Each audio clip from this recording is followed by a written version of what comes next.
اگر آج کے بعد آپ ان شادیوں کا بائیکاٹ کرنے کا فیصلہ کر بھی لیے تو آپ کا سماج، آپ کا معاشرہ، آپ کا خاندان، آپ کے رشتہ دار آپ کو پھولوں کا ہار نہیں ڈالیں گے، آپ کی شال پوشی نہیں کریں گے، بلکہ وہ آپ کو طعنہ دیں گے۔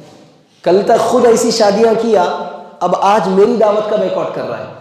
کل خود ہر ایسی شادی میں شرکت کرتا تھا، اب میری بچی کی شادی کا بائیکاٹ کر رہا ہے۔ وہ آپ کا ماضی، آپ کا پچھلا پاسٹ یاد دلا کر آپ کو طعنہ دے گا۔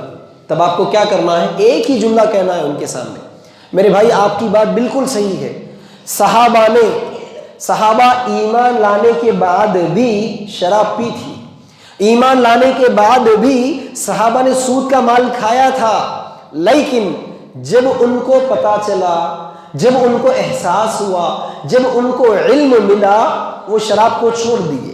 جب ان کو علم ملا وہ سود کو چھوڑ دیے۔ جب ان کو علم ملا بچیوں کو دفن کرنا چھوڑ دیے۔ اسی طرح میں کل تک کھاتا تھا، میں کل تک خوب جہیز دیا، میں خوب جہیز لیا، لیکن مجھے نہیں معلوم تھا، آج مجھے پتا چل گیا۔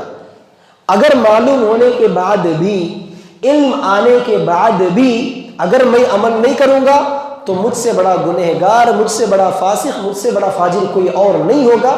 اسی لیے میرے بھائی میری ان باتوں کو یاد رکھنا۔